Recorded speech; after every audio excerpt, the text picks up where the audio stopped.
Hi everyone, welcome to my channel. My name is Corinne and this is CoryCreates, and on this channel I share my creative projects in the area of mainly cross stitch, but I also talk a little bit about quilting, bag making, and garment sewing. So welcome, so glad to be with you again. Today is Sunday, October 27th, and this is Flosstube number 31. Welcome, welcome, welcome. I am glad to be back before you. I have quite a bit to share, and this is also a little bit of a celebration because this is my celebration of 3,000 subscribers. So thank you so much to everybody that has continued to watch me over these last couple of years. I enjoy coming before you. With only 31 videos, I don't get in front of you as often as I would like, but I am grateful for everybody for your support, for your comments, and just for hanging out with me every month. I can't thank you enough, and if you are new here, welcome. I am so glad that you found me, and hopefully you will decide to stay and check me out in the future and all of my stitchy plans. So please like and subscribe. I would love to have you continue with me on my journey. So what do I have for you all today? I've got, besides my whips that I'm working on, I also have a short, I guess you call it a segment, on something that has been on my heart since the spring, and just some comments I've been hearing through other Flosstubers has just prompted me, you need to go ahead and talk about this, and that is wrist pain. A lot of us that are stitchers have it, and it is a result of many different things, but carpal tunnel being one of them. And so I have some tips that I wanted to share on how to handle and manage wrist pain, because we are stitchers, and that is this is our main body part, so to speak, that we need in order to be successful stitchers. And I just have some tips of some things that have helped me over the years. I have had carpal tunnel for quite some time, on and off, and I'll explain that when I get to that, but I just wanted to share some things in that area, and I will do that. And if you're a note taker, I'll lay it out like the teacher that I am and give you my 6 tips for managing wrist pain. And then of course, since this is a 3,000 subscriber video, and thank you, I have a giveaway, and I have quite a few charts, a couple of project bags, and I think that's it.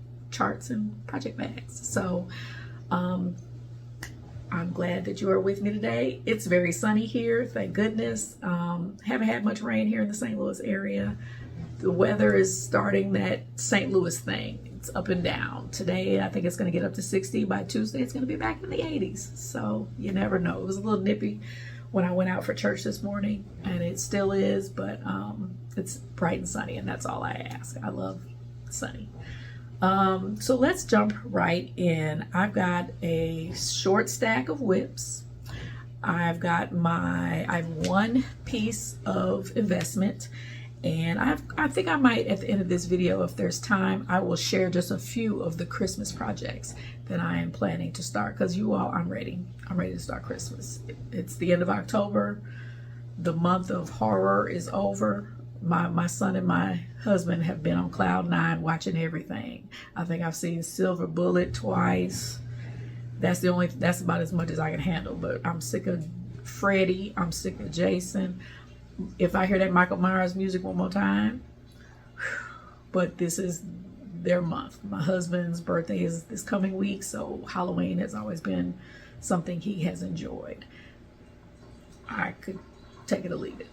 But they enjoy all the horror movies. My daughter and I, we don't go near whips.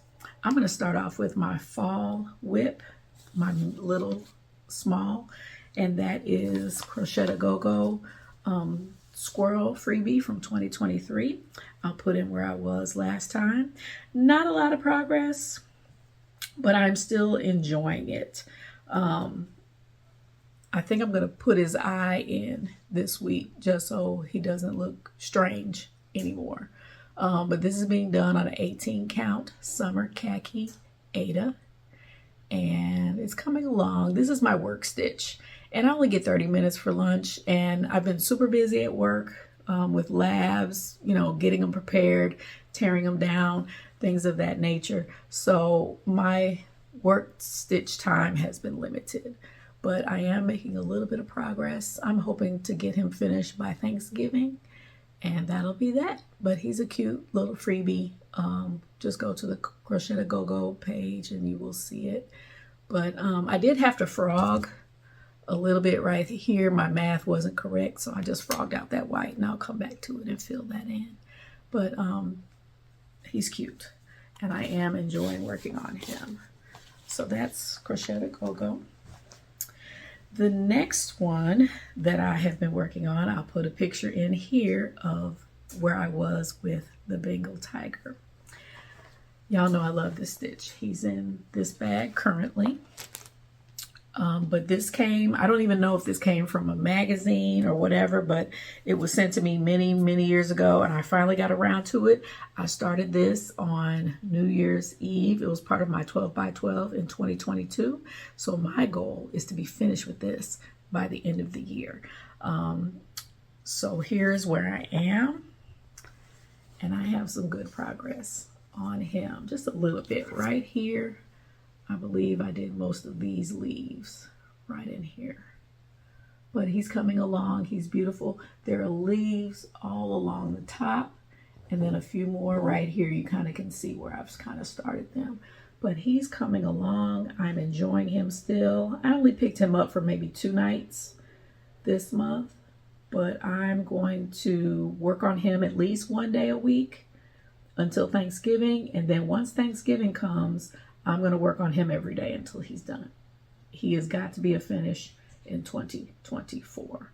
So that is Bengal Tiger, and he has been a delight to work on, and I'm going to frame him for sure, and I'm going to start looking for a frame right away.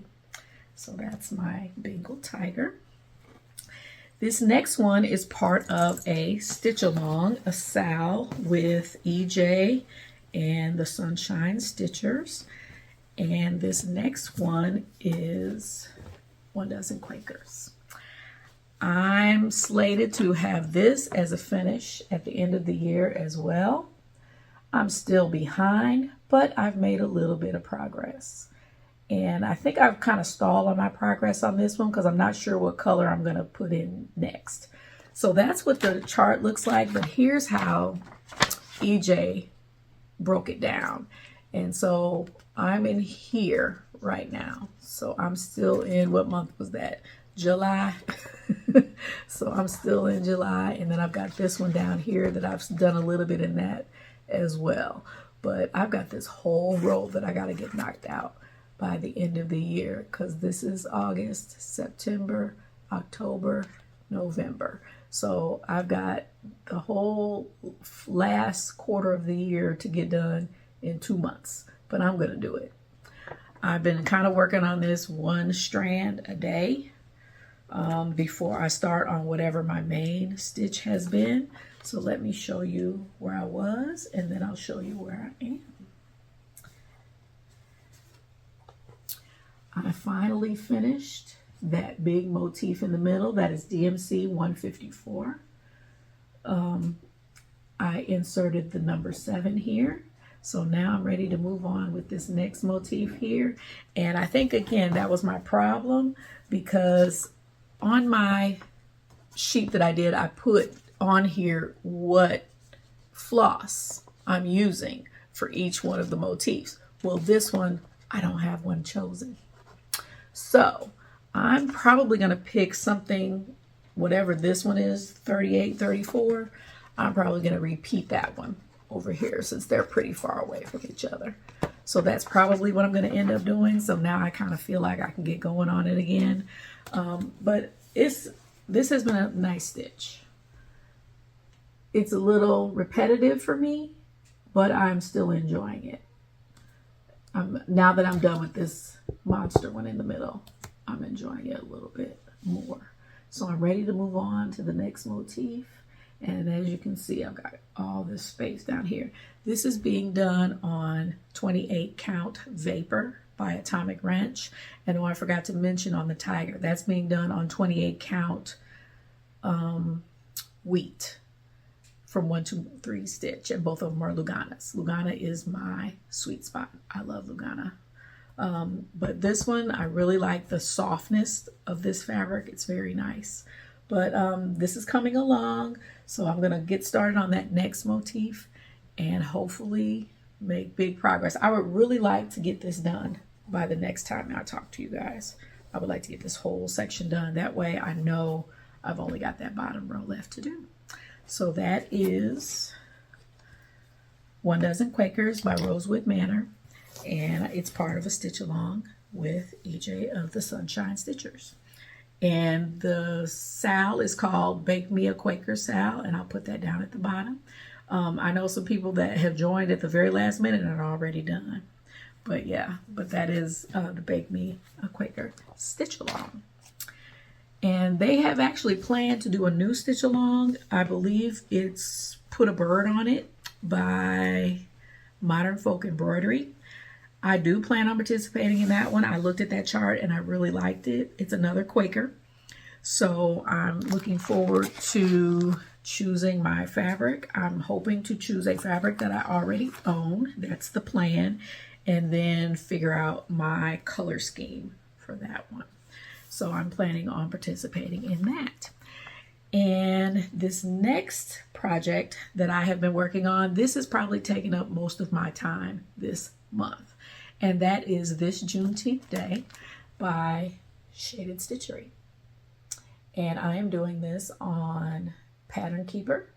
I have the PDF. So I started this on Juneteenth this year. So I am excited to be making progress. I'll put up a picture of where I was. And then this is where I am. And I can give you the stats on this one while you're looking at it. Isn't that fabulous? I am at 3,703 stitches out of 12,676 total stitches. I'm at 29.21%. And since the last time I was with you, I have done 1,151 stitches. So I am really enjoying this, and I'm especially enjoying how it is coming out on this fabric. So since the last time, I believe I was over here somewhere, I have completed the water, and then I have completed this topiary here. And actually I have a couple mistakes down here, so I'm not going to change them. I just got to remember to duplicate them when I do the other topiary on the other side. And then I've started these motifs down here. And then my goal for this month was to get to the words, and I did that. So this is definitely in my plans for the rest of the year. I just don't want to stop working on it. I want this to be a finish by next Juneteenth for sure. So I'm planning to do at least 1,000 stitches a month on this, since I can keep up with that through Pattern Keeper. So special shout out to Nuri. She reached out to me after my last video with just some encouragement and some tips on designing. Because in my last video, I think I mentioned that I would like to try my hand at designing. And plus, you all, I have a lot of ideas up here. And if you're a creative person and you know anything about that, it's like you got to get it out. So that's kind of where I am. So just thanks so much, Nuri, for reaching out. And I really appreciate your advice on just how to just get the process started. So I really appreciate her for contacting me. But she has some fabulous stitches. This is her birthday month, so please go check out her charts. She is on Gumroad, and she has PDFs as well as paper charts, and I have one of her paper charts for our giveaway later in this video. This is being done on a 32 count Dusty Cottage by Bestitch Me. So that is, and it's a Lugana. So that is what I am doing for that. This last one, and I just realized I need to take it out of my Q-snap, or I'm sorry, my grime guard. I have my Chief's grime guard on Annie's Market. And this is from Just Cross Stitch magazine. October 2004 issue, I believe. So this has been something I've wanted to do for some time. I started it in 2022. And again, I'm ready to be done with this one. So this is another one that's slated to, I'm just going to keep going on it. Every month I'm going to work on it until it is ready and complete. So let me take this off real quick and show you where I am. Let me show you where I was last time. And I've got a little bit of good progress. I finished the tree. And then I did the roof. I did not have the roof right here last time. And then just been working right in this area. The Annie's Market sign is right there. And I think I have decided, instead of it saying Annie's Market, I think I'm going to make it say Corey's Market. So I think I'm going to just give that a shot and rechart that part so it's spaced evenly. I would like to put Corinne's Market, but that's a little long. So I'm just going to stick with Corey's Market instead of Annie's Market. So love this design. It's an easy stitch. It is on paper because it's in a magazine, but it hasn't slowed me down or deterred me too much. But I really love this fabric. It's a 32 count moonstone. And I think Rogue Stitches is Atomic Ranch. But I got this fabric at Needlework Galleria 2 or 3 years ago. And immediately started on this one. Well, it had to be 2022 when I got it, because that's when I started this. So I'm just letting y'all take a look at it. Just fabulous autumn colors. I love how the blue looks like a sky. There's some birds and some clouds and a few more trees over here. I'm going to save all that for last. I'm going to knock this top floor of the market out. So super pleased with that. And I think that is it for my whips. So a little short but sweet on the whips, but I really have been thinking about and assessing my projects and how I want to tackle them for the rest of the year, including any new starts. So I'll definitely mention that before the end of the video. I wanted to talk to you all today a little bit about managing wrist pain. I know that's something that a lot of us have dealt with or deal with on a regular basis when it comes to cross stitching. And you'll see me look at my notes occasionally because I just want to make sure I relay this properly. But before I get into my tips for managing wrist pain, I want to preface it by saying I am not a medical professional in any way, shape, or form. But I do research things and see how they affect my body, and then try different things and make adjustments that make sense in order to try and do my due diligence on my end before I see a doctor. I have seen my doctor about this, and she just, said it's a common thing. She said if it ever got worse, she would send me to a specialist, and, surgery is always an option. I don't want to go under the knife unless I absolutely have to. So I have done some different things that have worked well for me that I wanted to share with you today. Carpal tunnel is basically when your median or medial nerve in your wrist gets squeezed or pinched. And that could be in a variety of different ways. Inflammation, just leaning it and operating it the wrong way. It's just a straight injury can do it. And because I am a culinary professional, I'm always lifting heavy pots. I've noticed over the years when I go to pick up my cast iron skillet, I have to use two hands because carpal tunnel has weakened this wrist. And that's another thing, you all. Carpal tunnel manifests in many different ways in different people. So it's probably not the same for anybody that has it. For me, it's definitely weakness and then numbness, especially at night. So I definitely have some things that I have done that have worked for me in that area. My pain is usually right here on the side and then in the middle, but right here a lot. And what really made me start paying attention to it in 2022, in spring 2022, my son and I had gone to a urban farm and we're doing some, it was just a day of service that we were participating in. And I got the job. I decided to do, I was mulching, taking mulch with a pitchfork and putting it in the wheelbarrow. And then the young men and the young ladies were taking it away and putting it wherever the staff was asking them to mulch. And I was like, okay, I do my squats, I work out, I can do this. Well, that night, arm started feeling sore. By the next day, I couldn't move this at all. And I had just overdone it. But it was in this area. And sometimes the pain will be here in your hand. It just can vary. And so I said, okay, I really need to figure out what this is and how I can manage this better so I'm not this incapacitated. I don't think I stitched for almost 2 weeks.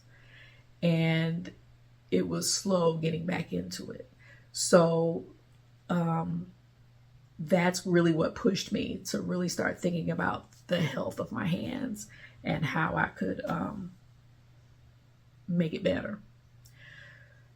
I'm just looking at my notes. Okay, and another thing, I know I had heard Erica from Stitchy Pieces talk about she having some wrist pain earlier this year. And then recently I was watching Lauren from the New Hampshire Stitcher. She just announced on her channel that she's having a baby and that carpal tunnel was one of her symptoms or one of the things that has come about because of the pregnancy. And I was the same way. I had carpal tunnel when I was pregnant with my daughter. And then I've been pregnant 3 times. My older son passed away from a severe birth defect at birth. That's a story for another day. But I had nothing with him. And I don't know if the Lord just said, okay, she's got enough. I'm going to take this carpal tunnel off her plate this time. I don't know. But I had no symptoms during that pregnancy. And then with Trenton, I had him again. And one of the things that helped me the most during that time was I started wearing a wrist brace. So that's my number 1 tip. If you have carpal tunnel, find a wrist brace that will work for you. I've had 2 or 3 over the years. Let me show you the one. This is the one I had when I was pregnant. And it was so funny, you all. When I was pregnant with Layla, I had it. And I remember after she was born, went away. Didn't have any more problems. I took this thing off one day when I was in the nursery, and I threw it across the room. I said, I'm not wearing this thing. I'm sick of this thing. And I just threw it across the room. It rolled under the crib, and I never bent over or went over there and got it. When Trenton came along, and I got pregnant again, and it reared its ugly head again, I started thinking about it. Where's that brace? And then I remembered, oh, I threw it. Do you know it was still up under that crib? Because we had moved Layla into another room, into her big girl bed in another room. So the nursery basically had been closed and nobody was in there all those years between them. So wrist brace, number 1 thing. Let me show you the one I have now. I've had this one for 2 years, and I'm going to insert a picture of what it looks like in the package because I'm probably going to get a new one. It's been 2 years. The Velcro on this one is getting a little rough, and then it's kind of bending right here, but I wear it every single night. Let me just show you how it goes on.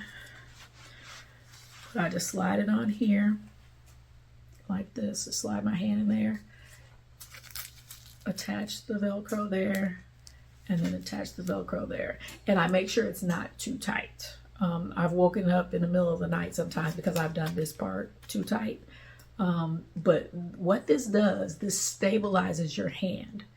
I know a lot of people have the numbness and the arm falling asleep at night. This prevents that.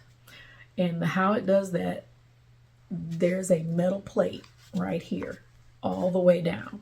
And this one had one too, but you see this one's not as substantial as this one. But there's a metal plate all the way down.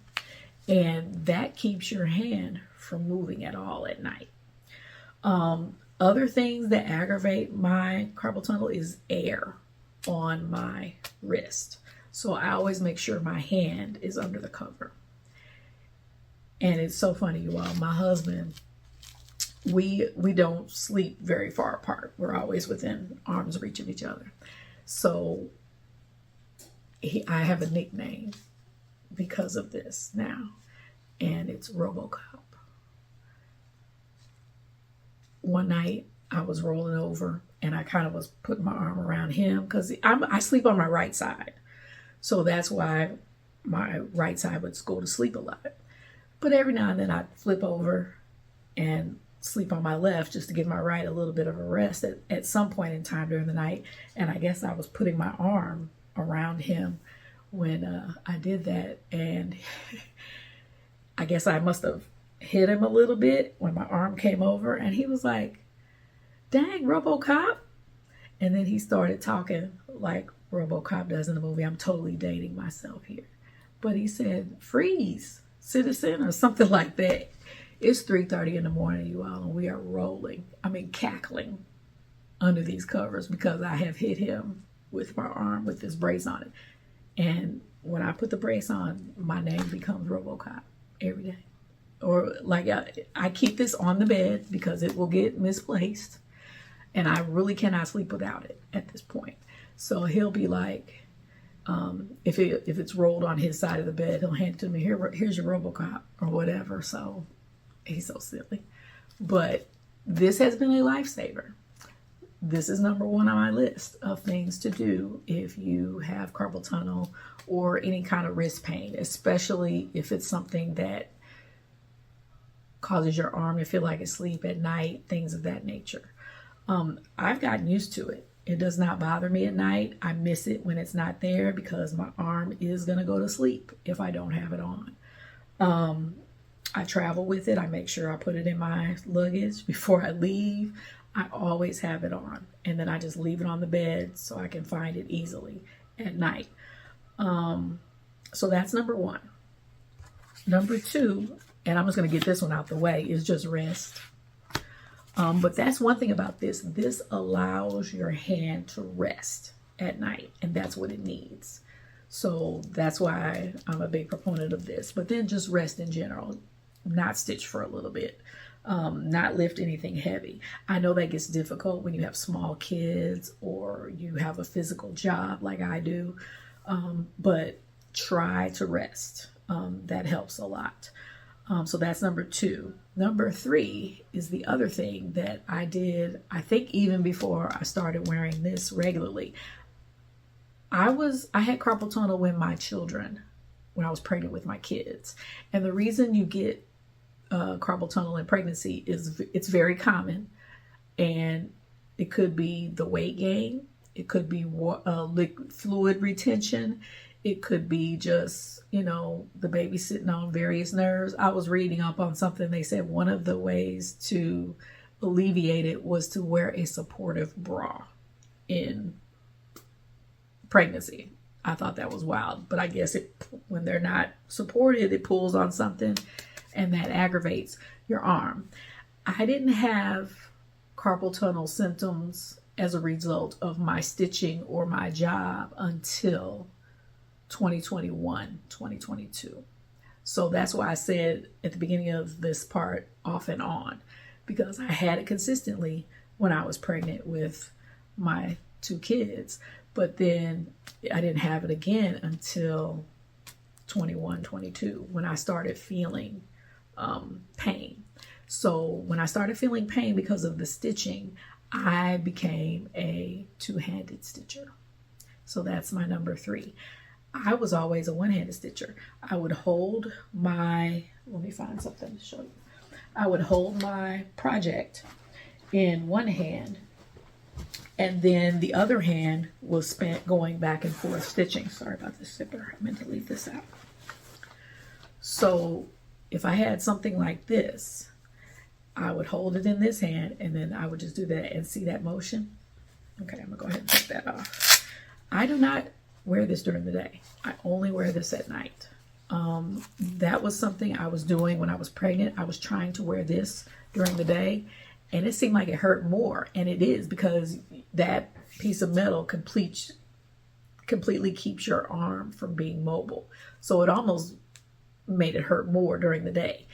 I just wear it at night to help my arm rest. So what I would do is I would be going back. This is how I stitched. And so you see why that part of my hand would hurt more, because I was constantly doing this.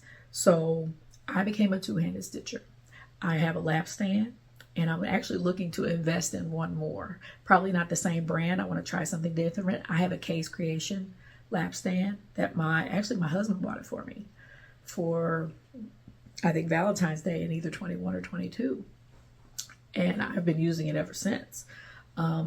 I only don't use it if I'm not here, if I'm stitching somewhere else. But I take that thing in the car when we're traveling. I may have packed it in a suitcase, put it on a flight, I don't remember.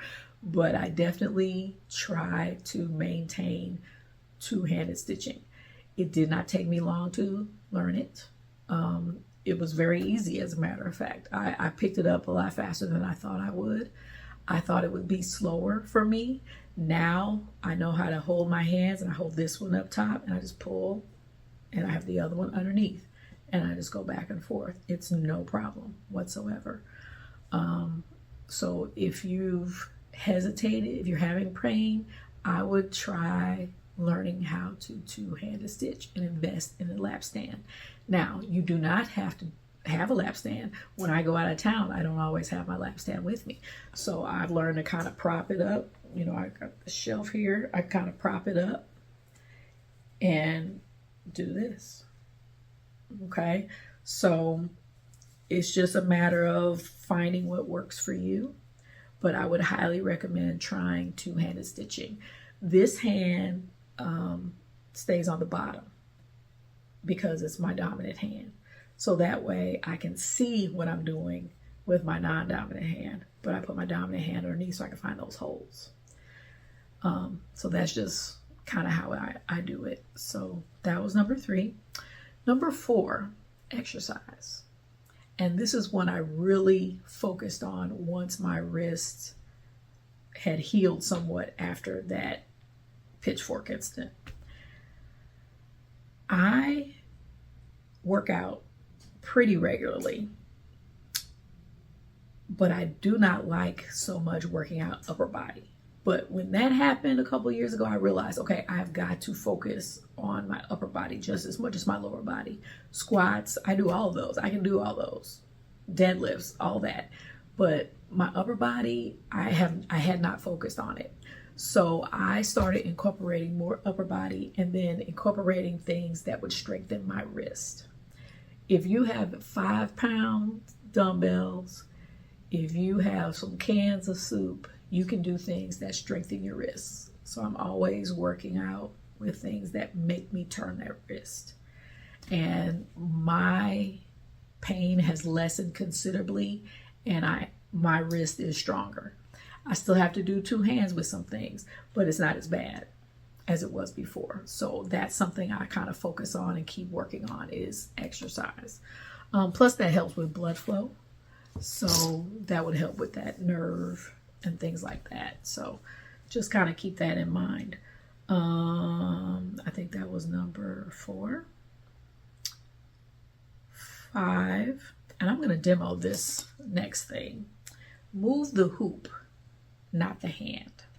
So let me demonstrate what I do, especially when I have small projects like this. So what I do is when I'm working and I'm holding this higher than I normally would, but if let's say I'm going to make a stitch, I'm going to move my hoop out of the way and then bring it back. Move the hoop, bring it back. Move the hoop, bring it back. So hopefully that makes sense. But I move the hoop and then switch to the top. Move the hoop, back on bottom. So this hand isn't doing this the entire time. And this hand is just moving back and forth. So that's just an idea, especially when you have things small like that. Okay. Number 6, use shorter thread lengths. When I stitch, I pull, and then if you're pulling a lot, sometimes I tend to use this finger and do this to bring it all the way through. That's doing an extra turn that you wouldn't necessarily need. So just a thought. You can take over-the-counter medication if it's really sore. I believe ibuprofen and aspirin is what they recommend, not acetaminophen. So just take that for what it's worth. That's kind of common knowledge and something that my doctor shared with me. Let me just make sure I didn't forget anything. So again, I hope that helps and gives you all some options for managing wrist pain. Like I said, it's been something that's been consistent with me for the last 2 years, and I had experience with it before, so I kind of knew what to do, but I've modified some things like this brace. I've upgraded. Oh, you can get this one at Walgreens. The brand is Don Joy Advantage. You can get these at Walgreens. I feel like $35. And like I said, I'm going to go get a new one because I've had this one 2 years and it's kind of getting a little rough. But I only wear this at night. When I get in bed, I put it on. When I wake up and get out of bed, I take it off. But this has been probably one of the most effective things that I've done that's helped alleviate that pain because it helps me sleep. The other thing I would recommend, especially if you sleep on the side of the arm that is affected. My husband was telling me the other day his arm was falling asleep at night. So I told him to sleep with the hand that hurts on his opposite shoulder. Yes, that sounds awkward, but that's how I sleep with this on. I put this hand up here on this shoulder because I sleep on this side of my body. And I don't know if it's gravity. I don't know if it's blood flow. I don't know, but it works. And he's been doing that. And he said, you know what, babe, that worked. I said, yeah, I know it makes my hand hurt a lot less when I sleep with it up here. So that's another thing you can do. So I went through that kind of fast. Hopefully it made sense. Like I said, I am not a licensed medical professional in any way, shape, or form, but I have experience and those things have worked for me. Feel free to share anything that has worked for you. But if it persists, I've heard that the surgery for that is not bad. I don't want to do it, but I have heard people say it's like a new wrist when they've got it done. But I'm going to take their word for it. I'm going to do what I can do to just keep from having to go down that road. So hopefully that was helpful. And if you just Google carpal tunnel, you'll get a lot of information. That is something I just was interested in managing for myself. So I kind of waded through a lot of the information. Some of it not that great, just to be honest. I mean, it's just like anything else on Google. You have to consider the source and kind of look at it that way. So hopefully that was helpful. I have one piece of investment that I wanted to share because it is just so gorgeous. This is my Under the Sea fabric, my 32 count Lugana fat quarter that I give as a part of their fabric of the month. And this is Freer. I'm totally guessing on some of her names. They're different to pronounce. But look at this, you all. Isn't that pretty? That yellow, and it's almost like a pink, and it kind of morphs into peach and orange in certain spots. Hopefully you can see all that. But it's so pretty. I cannot wait to find something to put on that. And that's my Under the Sea fabric of the month. I'm supposed to get Bestitch Me. That was last month, I think. That was September's. Let's see if it says. No, it doesn't say, but this I got for last month. I have not gotten this month's yet, and my Bestitch Me one is on the way. So I'll share that one in my next video.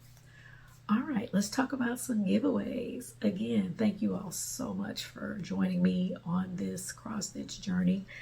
I have honed my skills immensely watching some of my fellow Flosstubers, and then I just love hearing from you all that are out there and watching me. Some of you have blessed me with just stitchy kindness that you just sent to me just because, and I just can't thank you enough for that. So I have quite a few giveaways. I've got, I think six or seven.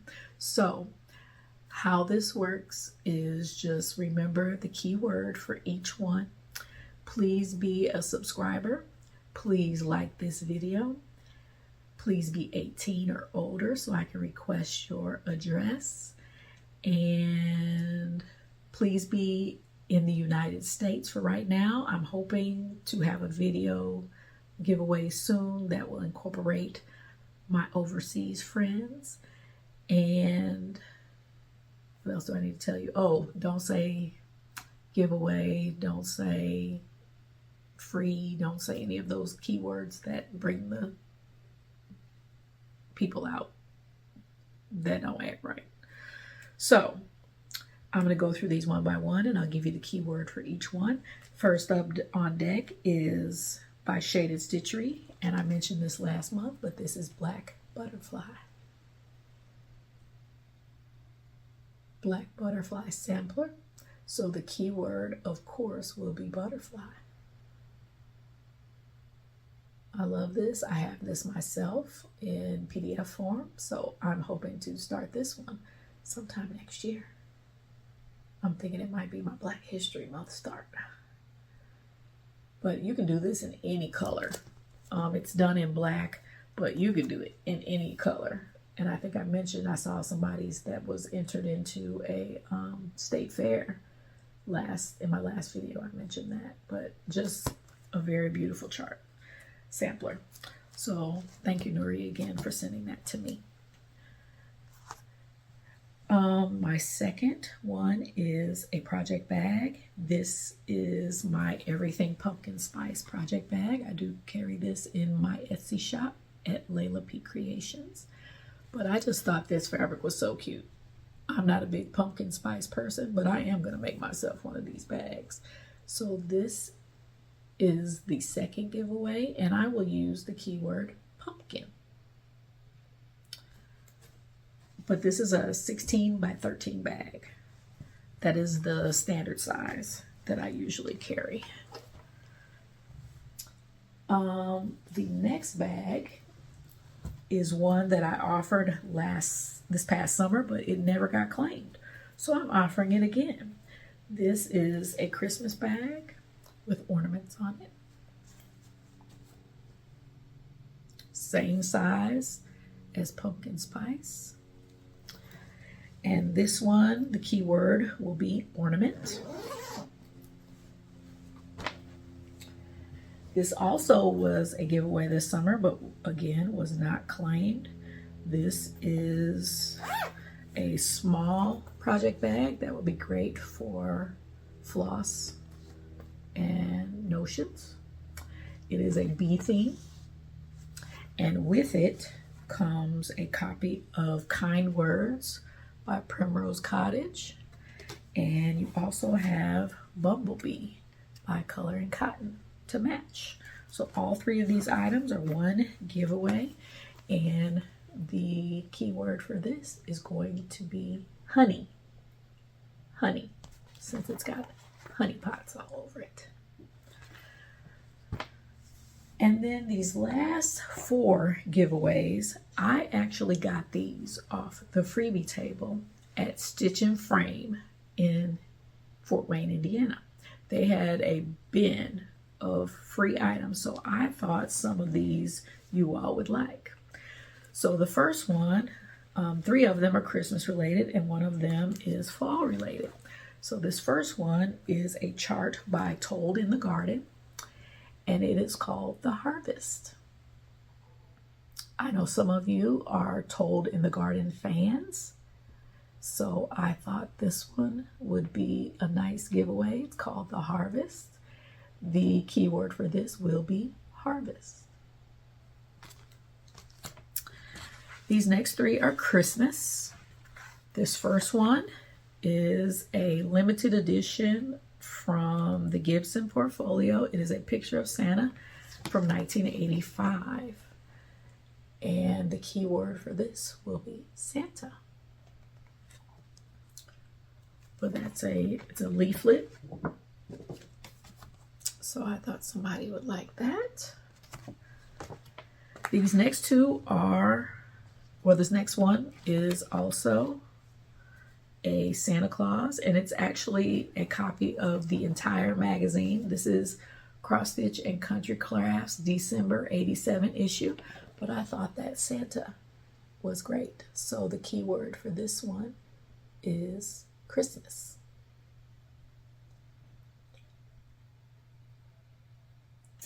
So you get this whole magazine.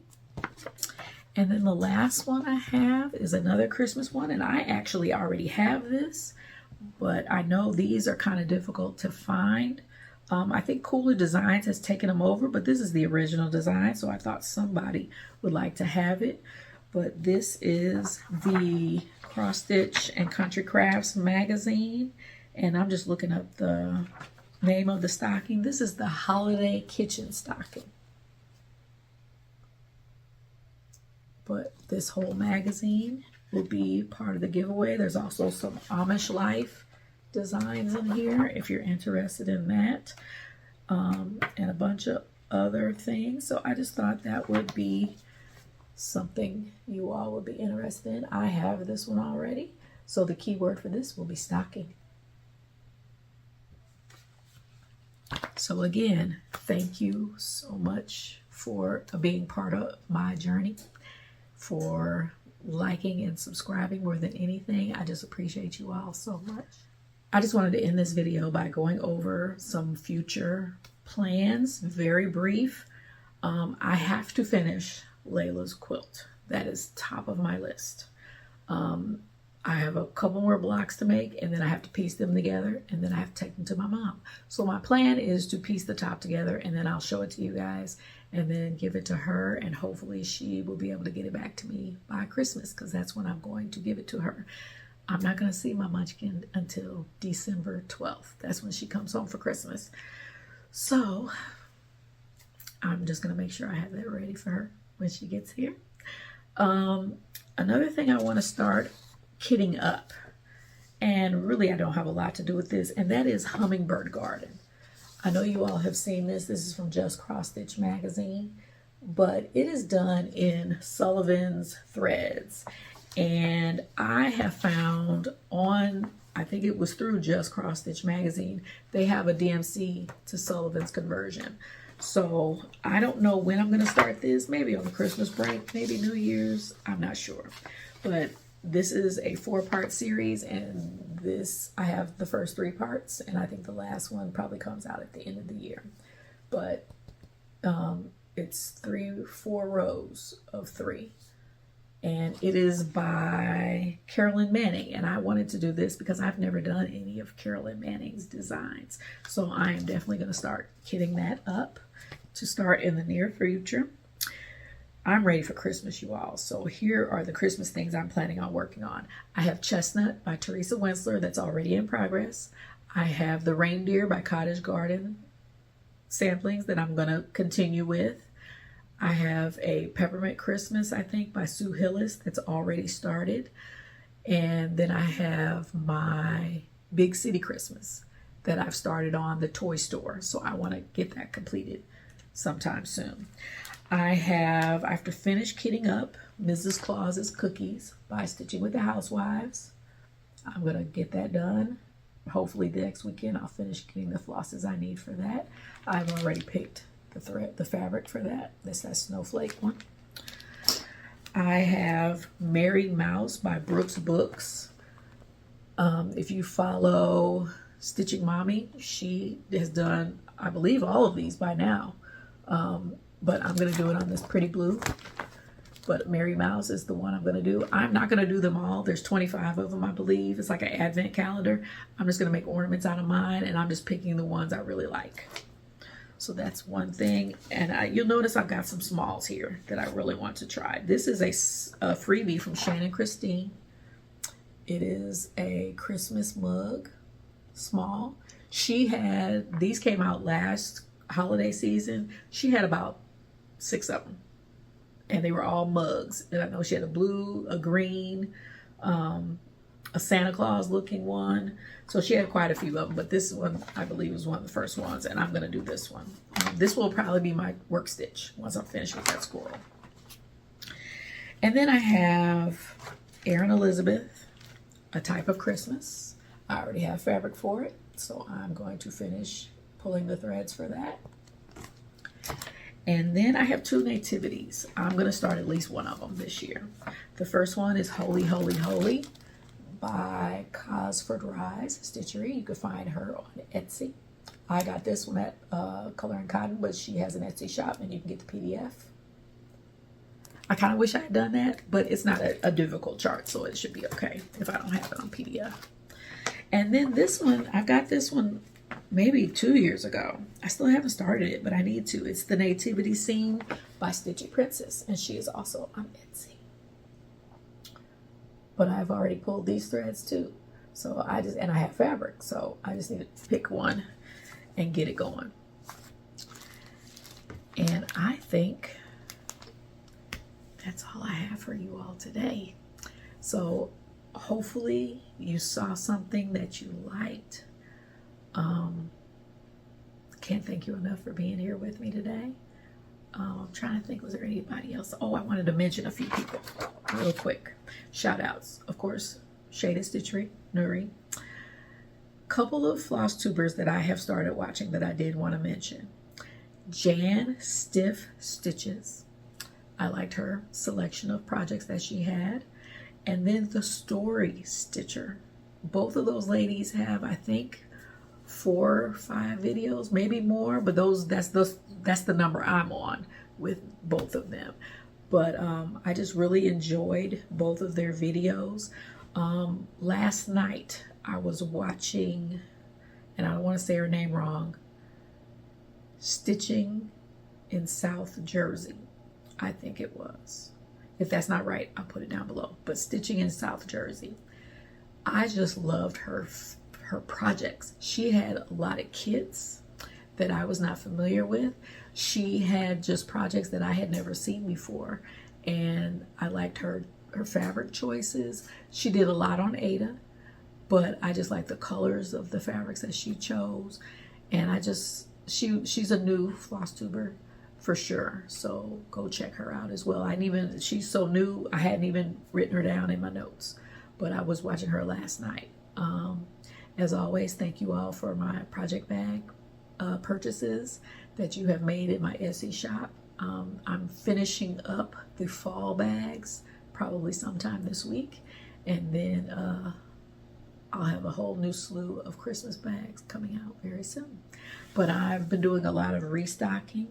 As far as my sewing, I want to work on a portfolio. I've already got it interfaced. I just need to put it together and see how I like it, because I have a lot of fabrics that I've set aside for myself that I would like to make into portfolios.